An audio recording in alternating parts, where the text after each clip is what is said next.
Good afternoon. How you doing? Packed room. Um, we want to leave some time for questions. I'm hoping that's okay. We have mics we can pass around later. But we want to talk a little bit about what we're building at Poolside. So I'm Jason. This is my co-founder, Eiso. And we are here to talk about all things AI, but what we think that future looks like. And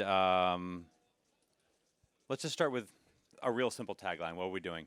We're building the world's most capable AI for software, and we think that that is going to unlock what AI is actually capable of. More than anything else, we think that this pathway, through the specific software capability and focusing on this, is a world-class way to think about what is available to us as humans in a way that's never been available to us before. And I think we want to talk about, technically speaking, all the different ways in which we're going to achieve this.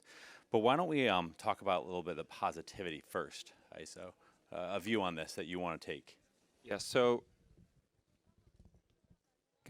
so for us, we're going to spend a bit of time today diving deep into what's Poolside. For those of you who've heard of us, you probably are used to a website that has just contact us, and we've been quite in stealth mode, and we thought it'd be a good day today to share a little bit more.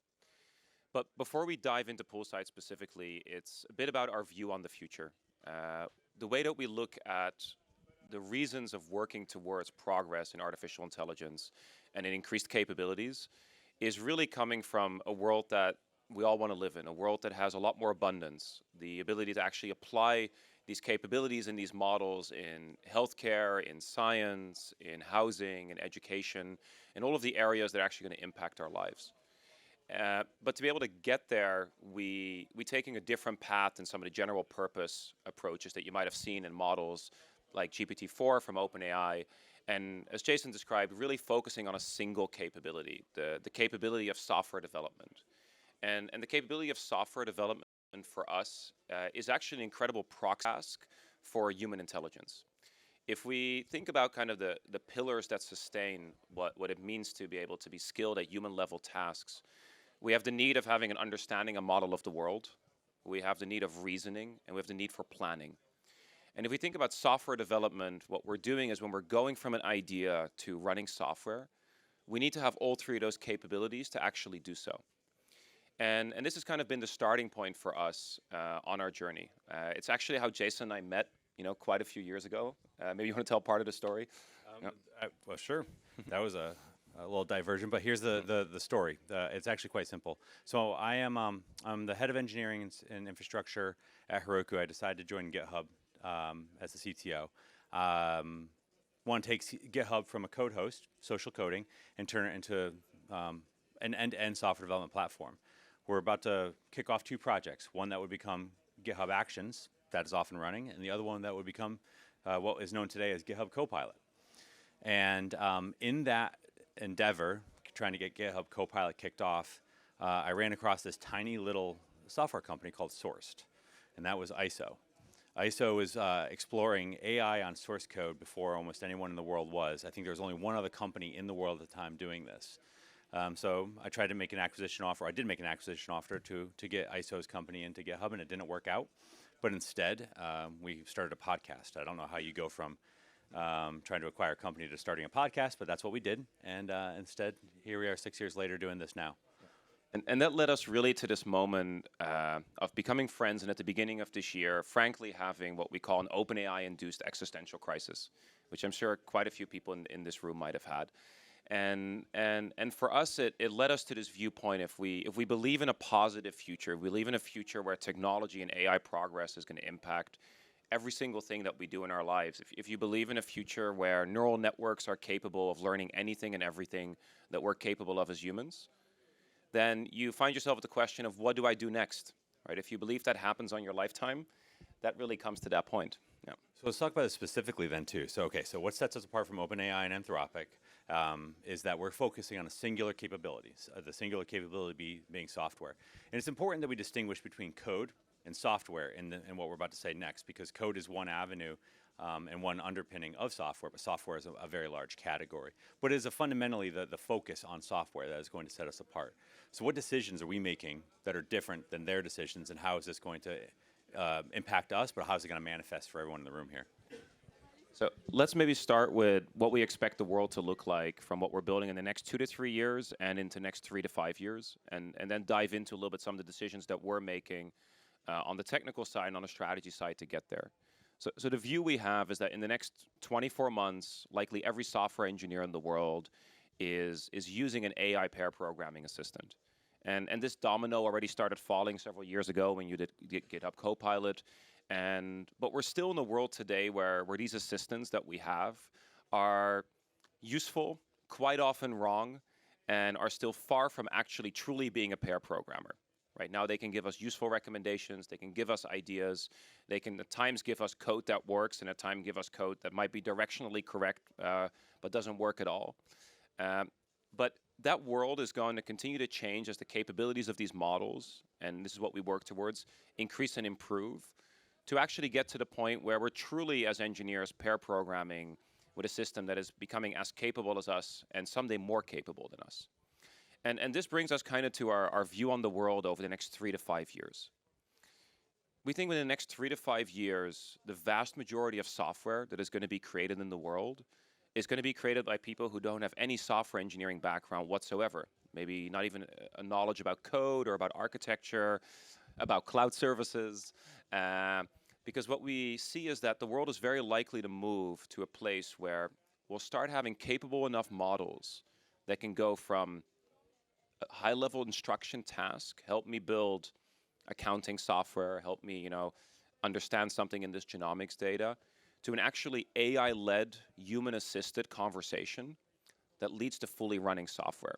So the picture that we like to paint where we believe the world is going to be in 5 years, and you can hold us accountable to it, is that you are going to be talking to a system, describing high-level first what it is that you want. One of the main things that we all know about software development is that it's not as easy as saying, I want an app that does X. Right? In reality, what's necessary is afterwards a very lengthy back and forth conversation to understand what it is that application actually does, what it is that the person actually intends to do it, and then how to bring it out into the world. What should it look like? Software development always has been about constantly iterating on ideas to get something to an end user. And for us, this is what we want to enable and just make significantly faster and make available to every single person. But to your point, yeah. I was going to say, actually, so let's dive into this a little bit too. But why? Why focus on software? Do you think it gets us to an end goal faster? So the focus of software for us is a little bit of a head fake. If you look at today where large language models are at, they've started building a pretty good model of the world. Right? Language models are starting to understand that if I put my phone on top of an apple, it's going to fall off. They're starting to have a reasonable understanding of good amount of knowledge. But when it comes to reasoning and planning, they're still in the early days. We are at a point right now with models like GPT-4 that we can see useful reasoning, but on more complex tasks, it pretty quickly falling apart. When it comes to like complex planning, giving a high-level objective to a model and actually getting to a whole set of final tasks, we're still very far from it. Now, the reason that we're particularly excited about the path of software development is because of something that's quite unique, source code. One of the only things that neural networks can generate that we don't need human feedback on, but that we can actually run, introspect, and execute is code, which means that we have an actual oracle of truth. We have the ability to take something that a neural network generates based on an instruction, a set of code, and actually run it and see what happens. Does it compile? Does it work? Does it throw a whole bunch of errors? Does it pass certain tests? Does it actually, lead to the outcomes that we're looking for? Right? Code is a formal form of reasoning, and it's a formal system in which we can actually introspect and understand what's happening. And that's really the insight on which Poolside is built. And we can go maybe a little more into technical details. Well, I think it's worth us going into a couple of the strong beliefs that we have on this front. So we can go down the path of when we talk about self-play, when we talk about synthetic data, and when we talk about reinforcement learning. Yeah. So to paint a bit of a picture of the world right now, if you look at GPT-4 and some of the models that are out there, you'll often hear about reinforcement learning from human feedback. Right? The ability to use fine-tune a model based on the preference data of people, which answers they preferred.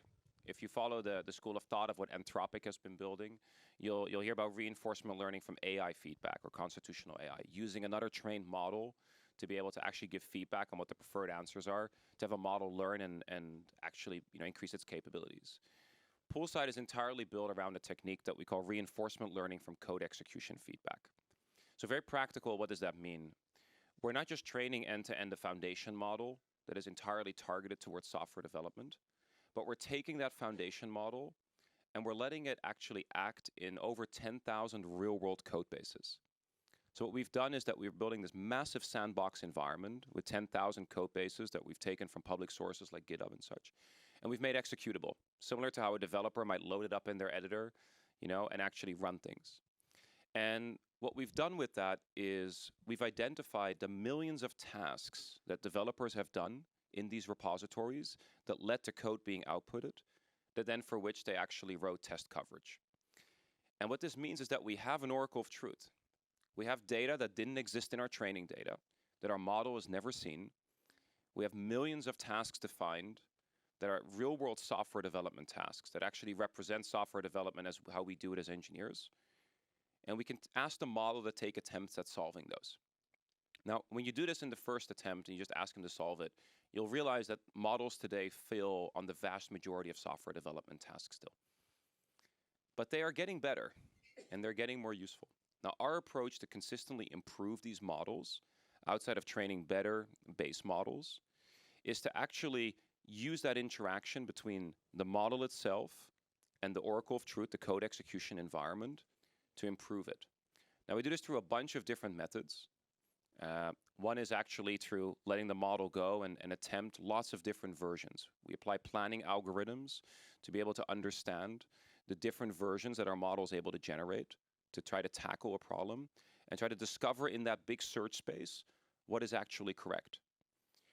What this ends up leading to, though, is that it ends up leading us to novel solutions to the original tasks that actually match the tests and the constraints that the original developer wrote. Now, to very kind of plainly say this for anyone who isn't on the technical background, when you have a large language model that you're training, you're teaching it about code by showing it lots of code. But when you're taking that large language model and you're giving it real-world tasks and environments where it's learning when it's correct and when it's wrong, and when it's exploring different options that could work and don't work, you're really starting to teach it how to code. And that particularly has impact on problems like the hallucination problem, improvements in reasoning, and we believe over time improvements in planning. So this is one of the key differences between our approaches. With the focus on software, we're going all in on all the things that make software development easier, better, more enjoyable for folks, but also the more constrained in some ways, and that it's the domain itself is going to allow us liberties. And I think it's important to keep reiterating this point, but it's even more important to keep focused on the idea here that with the oracle of truth, as you've been saying, with the source code, we have the ability to keep testing these things out. As we grow, as we bring it to customers, as you all start testing these things out and using your own code bases against it, it will evolve over time. And I think, do you want to talk about a little bit about the going a little bit further on the oracle, the self-play, or do you think we should? So I think there's one part that breaks a lot of mental models that I often see, that we've even had in the past, which is this notion of synthetic data, right? Our view is that in the next 3 to 5 years, every piece of data that any large language model or equivalent models will be trained on is going to be entirely synthetic, meaning that it was actually generated from another model. And this gets you into this oxymoron of how can an AI model learn from data that was created by its own model. And we think this happens first in code and software. And it's really to what I described earlier. When I give a problem to a large language model that on first attempt it's not able to solve, but by exploring that search space with planning algorithms, it is starting to able to get to a real solution that wasn't in that original training data. You've just built a definition of synthetic data, right? You have data that didn't exist before that was created by a model. Now, we see this actually very visually in images. For anyone here who's played with DALL-E 3 or with Midjourney, you can no longer argue that the output of these models, right, is not in the training data. And so we're starting to enter into this, what feels like kind of a weird world, that we can actually improve models and continuously train them where the source data was no longer actually generated by humans. Now, this requires massive skill and multiple years to get to the point where it's all entirely synthetic. But already today, we see a path that on code, which happens, before language, because it's a lot easier to validate if the data that's generated is correct. But it's a lot harder to validate if a synthetic article written by an AI is going to be agreed on to be in training data, and requires a lot more humans versus actually compute. And so this is kind of our view on synthetic data and self-play. Yeah. So now let's go back to a point we made at the top. We've just talked a little bit about our approach. There's a couple of things we haven't talked about in terms of the data going into the model yet, but we'll save that for another day. But we also said we're focusing specifically on software because one, it's a focused capability, but two, we thought it was a faster pathway to reasoning and whatnot. Now let's play that back again with what we just talked about here and why we hold that view if we played this through. So we look at the ability to write code and create software as a proxy task for reasoning and planning. When we go from a high-level objective, I'm sure plenty of engineers in the room, and someone says, hey, I want you to create software that does X. That's a high-level objective, and by the time you're done with it, you've gone through a massive planning task, and you've done a lot of reasoning, you've done a lot of work. So for us, being able to right now start getting large language models in a place where they're able to go from an instruction to working novel code, you can no longer argue that reasoning has had to happen to get there, right? And so for us, the further you push the capabilities for an AI to create software, the further you're pushing the capabilities of reasoning. Because the vast majority of code is just that. It's just a language that we've created to do structured reasoning, to deal with data, to deal with effects on environments. And so for us, it's a perfect bubble in which we can test things, but it's not an academic bubble. I would love to work on formal math, verification in AI, but it'll probably be not that useful to most people, in this room. But if we can push forward the capabilities of code and software, it's useful to almost every single person in this building and in this world. Because the thing that got us really excited and what has us just so insanely optimistic about the future is what we've seen as engineers. How many people here are software engineers or write code? Go in the room. So quite a few of you. So everyone who raised their hand here is a superpower. You walk around, you see problems in the real world. That can be when you're in a factory seeing a CNC machine. It can be when you're standing next to a scientist who's trying to do some data analysis. And you know that if you had infinite time, you could solve their problem. And so for us, we just want to expand that superpower today for developers and one day for everyone to be able to have that. And we think that leads to a lot of innovation in all of the areas that actually matter, right? Healthcare, education, housing, all the things that really touch our lives. So let's talk about what we see is going to happen in the next couple of years from the future perspective and how we've broken down internal to Poolside what we think our milestones are going to be. So stage one, and I'm going to ask you to give an example in each one of these stages.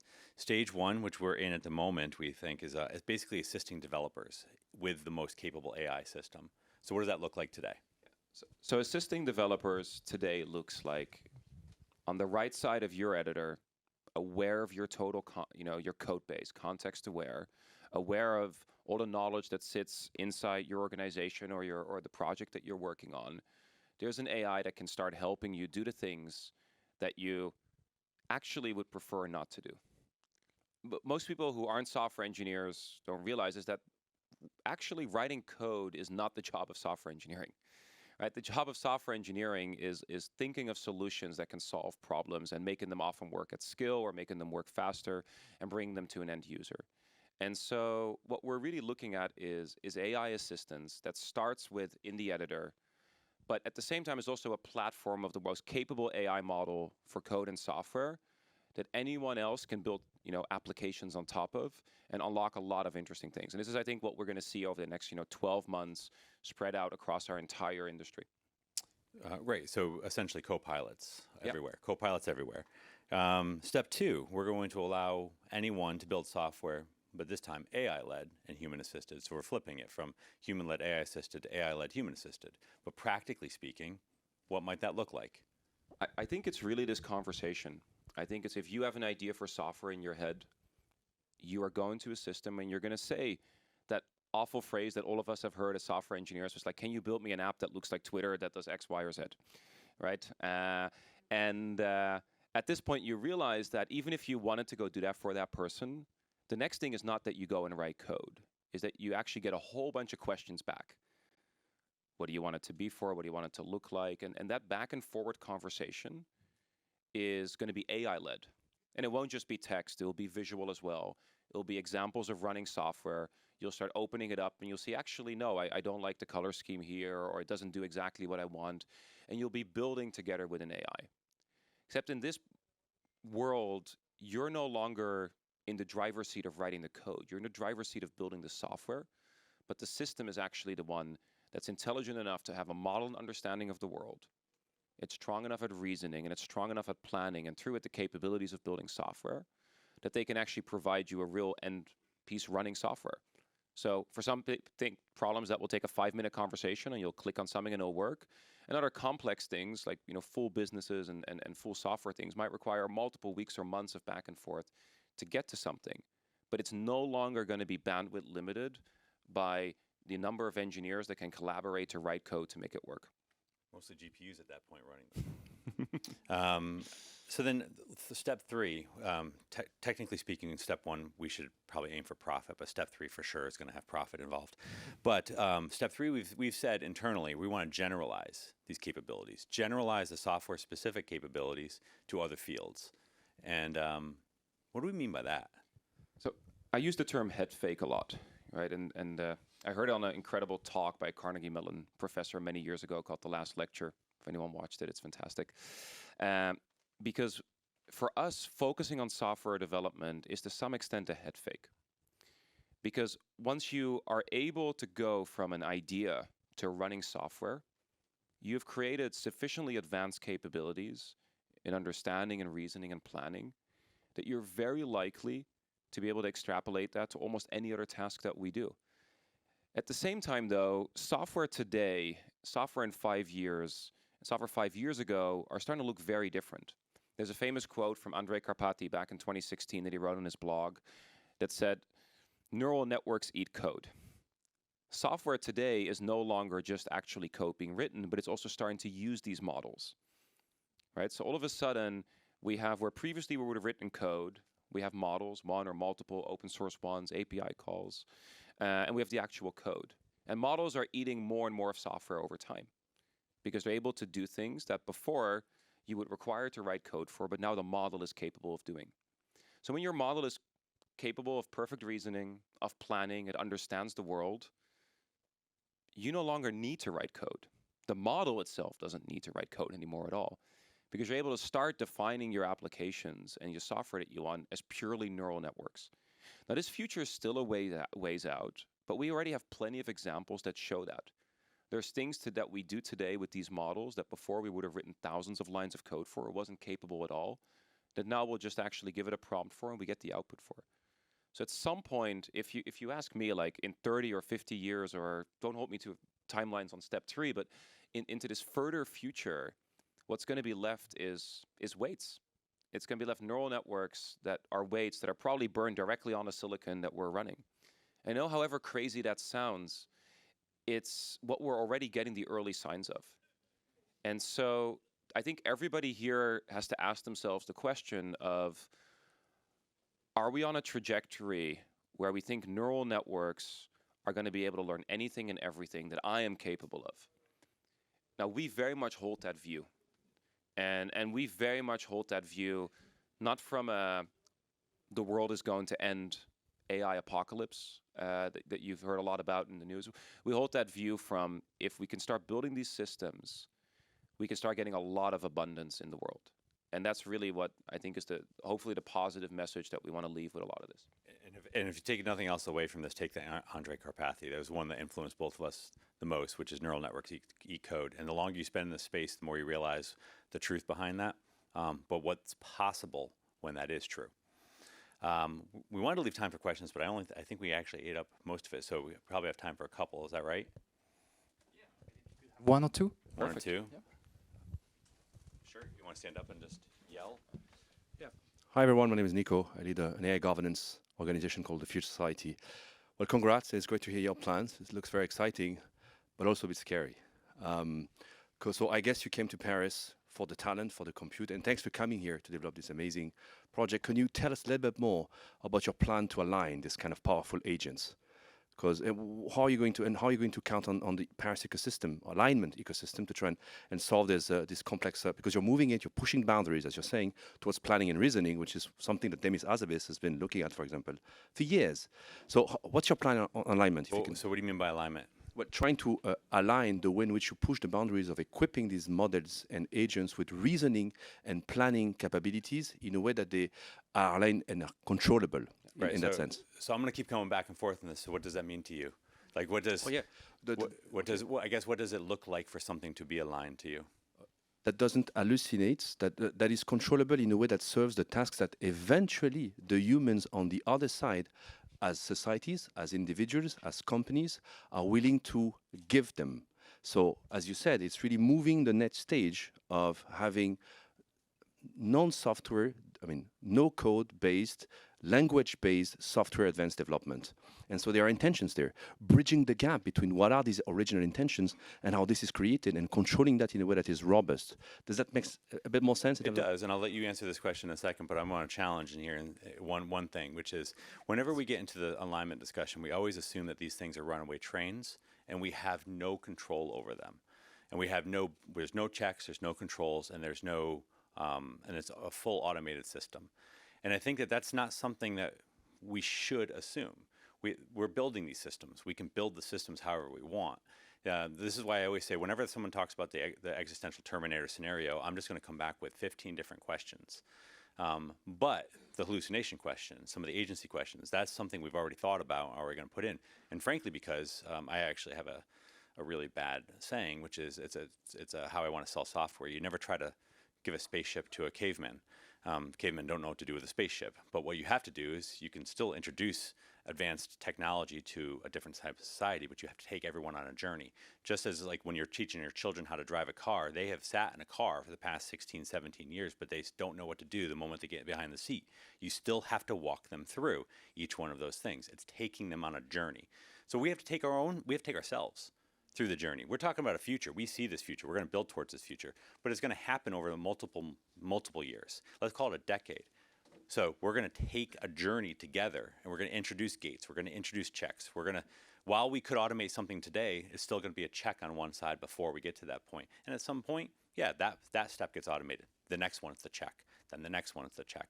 It's kind of the same way we've always done this in the industry. We're never going to jump from here to Terminator. We have to work our way through all those. But you have a specific couple views on this.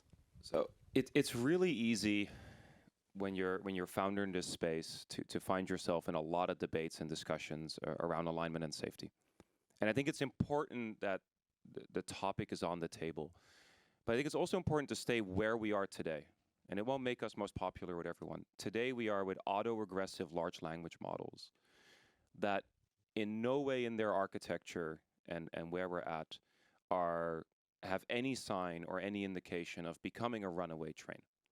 And it's very easy to make that conclusion of like, hey, as we increase capabilities in models, we will lose control. And this is actually something where I think we need to, as Jason said, as we increase capabilities in models, we need to truly understand what the impact of control of the systems and models is. But I don't think it is fair to use, and by the way, this is not what you were doing, but I'm taking the broader question in the industry. I don't think it is fair today to assume that increasing capabilities automatically means loss of control over these systems. This is not how they're being built. This is not how they're actually focused on alignment. Now, to very specific questions of hallucination, there's a lot of work that can be done there. I think there's a couple of areas that are incredibly important. One is interpretability work of these models, right? The ability to understand when we feed it data and something else comes out on the other end, what actually happened. Because there is, there's a complex approximation that happens inside these models that we are not able to fully introspect there yet. There's really nice work happening in the space already, but we're still very early and we should be investing in that work. Thank you so very much, Eiso. Thank you so very much, Jason. We have a packed agenda, so we'll have to stop for now on this session. I would like you to give a big round of applause to our speakers. Thank you so much.